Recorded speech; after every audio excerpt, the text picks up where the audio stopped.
Lalaban na ang tingin ni Tanggol sa sarili niyang ama at lolo dahil hindi sumunod ang dalawa sa kanyang gusto na itigil na umano ang pagpapatakbo nila ng masamang gawain. Sa puntong ito, tilang nagsisisi naman itong si Julio at Ramon. Pinapatakbo pa nila itong si Tanggol bilang mayor, gayong ito pala mismo ang kanilang makakalaban at ang pagiging mayor pa umano ni Tanggol ang siyang magpapahirap sa kanila sa kanilang negosyo. Samantala sa kabilang banda, ngayong hawak na ni Tanggol ang posisyon. Ito na ang hari ng Maynila.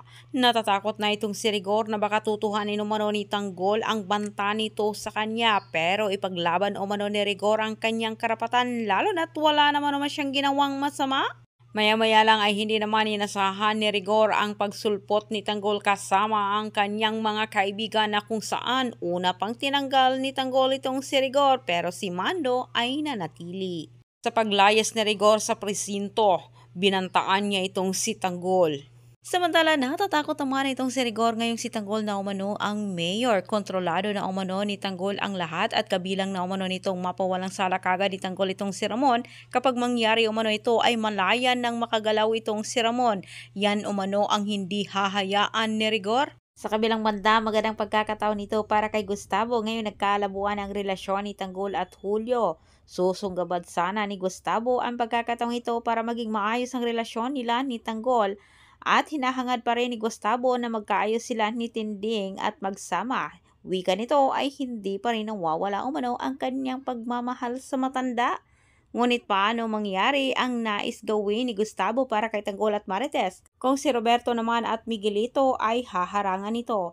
Samantala punong-puno naman itong si Jackie, hindi na niya mapigilan ang kanyang galit nararamdaman dito para kay Gustavo at Roberto. Nais na nitong gumanti. Ngunit depensa naman ni Jackie sa kanyang sarili paano umano niya magagawa ang kanyang mga plano kung gayon si Tanggol na umano ang namumuno sa buong Maynila. Dahil sa pagkadesperada ni Jackie, sinususula naman niya ang kanyang anak at tinuturuan ito sa mga bagay na dapat gawin. Itong si Miguelito, kanyang pinagsabihan. Gayong kamag-anak naman umano sila ni Tanggol ay kailangan umano makipag-ayos si Miguelito day kay Tanggol ayusin umano ang kanilang relasyon. Para sa ganung paraan ay makuha pa rin nila umano ang kapangyarihan sa susunod. Subalit ayaw naman ni Miguelito, ayaw umano niyang pakisamahan itong si Tanggol dahil ito umano ang kanyang mortal na kaaway. Pero paliwanag naman ni Jackie, kailangan umano nilang sumugal kung ayaw umano nilang pulutin sila sa kangkungan. Lalo na't itong si Gustavo ngayon ay wala na umanong pera at naubos pa ito sa kanilang pangangampanya.